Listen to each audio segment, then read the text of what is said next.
Experts say a mass disinformation campaign targeting Latinos was unleashed in the 24 hours after Election Day. Facebook and Twitter posts written in Spanish flooded users' feeds, suggesting the race was rigged against President Trump.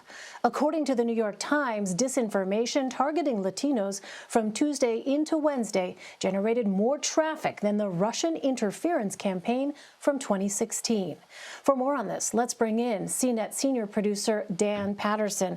Hi there, Dan. So tell us more about who this campaign targeted and some of the false stories that were trending online. So when we look across social media, Elaine, especially right now, it looks kind of chaotic. But some things are coming into focus, including this campaign that included Facebook posts and tweets in Espanol targeting Hispanic and Latino voters, especially immigrants who are kind of less familiar with the instruments and mechanics of American democracy. And theirs are all designed to do kind of what the Russians tried to do in 2016, which is weaken our faith and confidence in the instruments of democracy, or kind of keep them tamped down for those who have less experience.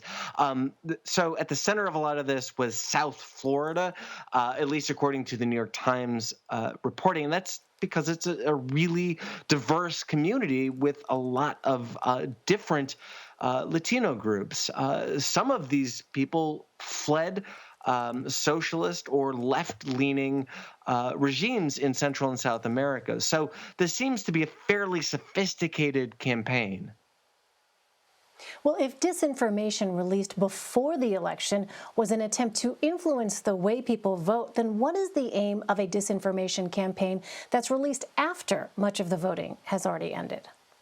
Yeah, that's a great question, Elaine. It would seem as though it makes a lot of sense to kind of prepare for an election and deploy during an election. But as we've been saying for months here on CBS News and elsewhere, this isn't just an election day. It's an election week, maybe an election month, or an election season. And so that also means that our adversaries, or those at least who have a stake in manipulating the outcome of not just the general election, but all those down ballot races as well, have been kind of, in military terms, preparing the digital battle space. In fact, I spoke to one person who's a disinformation expert at a think tank in Washington today, and this person, who didn't want to be named because she was not authorized, said, "Hey, look, although the battle space has been prepared, all you have to do is kind of open Twitter or Facebook to see a lot of chaos and your own disinformation."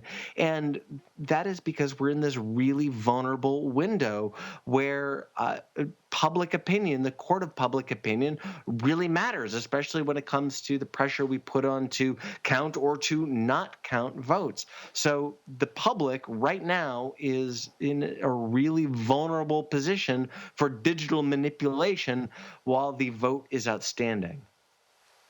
Well, the longer it takes for the results of the presidential race to come in, the more opportunities there are for false claims and disinformation to be shared online. Now, social media companies vowed to monitor this. So how is that going? Well, so YouTube flagged a post by the president, but they said they wouldn't take it down for a number of reasons. Facebook has flagged posts, and Twitter has flagged a ton of different posts from the president that they call a dis or misinformation. And Marjorie Taylor Greene, the QAnon-linked candidate in Georgia, had a number of posts flagged as well, when she also falsely claimed that the Democrats don't want Americans to know what they were planning on stealing in this election. She claimed other things that were untrue as well.